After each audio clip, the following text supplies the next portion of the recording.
సాయి భోజన్ ఇది ఒక అద్భుతమైనటువంటి కార్యక్రమం. మీ అందరి సహాయ సహకారాలతో అత్యంత అద్భుతంగా సాయినాథుడు ఏదైతే ఆయన భావన చేశాడో సంకల్పించుకొని ఆనాడు షిరిడీలో ప్రతి ఆదివారం గురువారం తాను స్వహస్తాలతో వండి 10 మందికి భోజనం పెట్టాడో ఆ సంకల్పాన్ని నెరవేర్చే కార్యక్రమమే సాయి భోజన్. ఏ అకేషన్ అయినా అవ్వచ్చు, ఏ అకేషన్, ఏ శుభకార్యం, ఏ కార్యమైనా దాని సందర్భంగా మీరు కూడా ఈ సాయి భోజనంలో పాలు పంచుకోండి. సాయి కృపకు పాత్రలు కండి. జై సాయినాథ్. ఈ విధంగా బాబా అద్భుతమైనటువంటి విషయాలను చెప్పడం అనేది జరిగింది. మరలా ఈ అధ్యాయంలోనే చివరి 2 లైన్స్ ఎంత అద్భుతంగా చెప్పాడు చూడండి. ఎవరైతే ఇతరులను నిందిస్తారో వారు నన్ను హింసించిన వారవుతారు. బాబా భక్తులు గుర్తుకు పెట్టుకోవాల్సిన అంశం, ఎవరైతే ఇతరులను నిందిస్తారో వారు నన్ను బాధ పెట్టిన వారవుతారు. ఎవరైతే బాధలను అనుభవిస్తారో ఓర్చుకుంటారో వారంటే నాకు ఎంతో ఇష్టం అన్నాడు బాబా. బాధలను సహించేవారు, నిందలను భరించేవారంటేనే నాకు ఇష్టం అన్నాడు షిరిడి సాయిబాబా. కారణం, భరించాలి అంటే సహనం కావాలి. సహనం ఎవరి హృదయంలో, ఎవరిలో అయితే సహనం అనేది ఉంటుందో వారి హృదయంలో సాయిబాబా ఖచ్చితంగా స్థితుడై ఉంటాడు. ఈ విధంగా బాబా అద్భుతమైన అంశాలన్నింటినీ 43-44 చాప్టర్స్లో మనకి తెలియచెప్పడం అనేది జరిగింది. కాబట్టి దయచేసి 43-44 అధ్యాయాన్ని గుర్తుపెట్టుకోండి.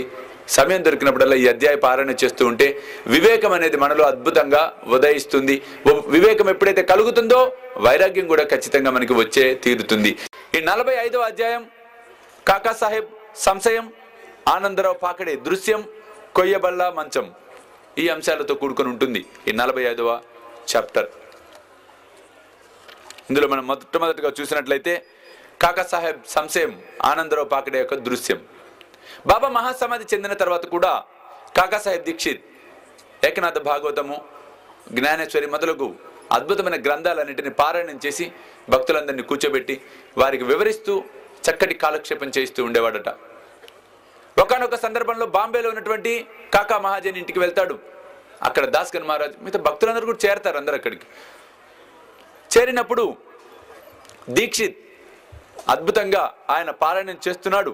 ఆయన చేస్తున్న పారాయణం ఏకనాథ భాగవతం. ఏకనాథ భాగవతాన్ని పారాయణం చేస్తున్నప్పుడు అందులో నవనాథుల గురించి ప్రస్తావన వస్తుంది.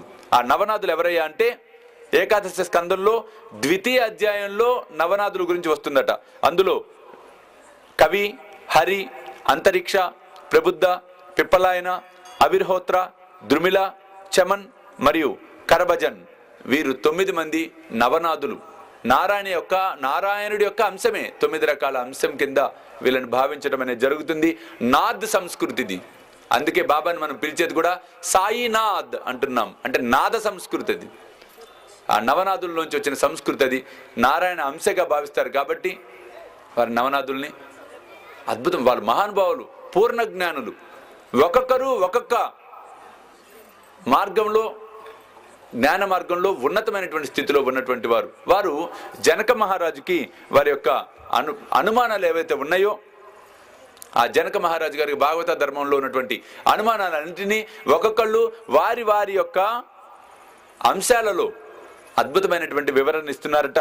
అందులో ఏ విధంగా మొదటి వారు భాగవత ధర్మమును బోధించెను, హరిభక్తుని లక్షణములు, అంతరిక్షుడు మాయను దాటుట, పిప్పలాయుడు పరబ్రహ్మమును, అవిర్హోత్రుడు కర్మను, ద్రుమిలుడు భగవంతుని అవతారమును వారి లీలలను, చమస్ భక్తుడు కానివాడు చనిపోయిన పిమ్మట పొందు స్థితిని, కరభజనుడు యుగయుగములందరూ భగవంతుని ఉపాసించు వేరువేరు విధానములను సంతృప్తికరంగా బోధించిరి. వారి సారాంశం ఏమనగా కలియుగంలో మోక్షము పొందుటకు ఒక్కటే మార్గము. అది ఏమనగా గురువుని లేదా హరిని స్మరించుట, వారి పాదములను పట్టుకొనుట, పాదార విందములను స్మరించుట.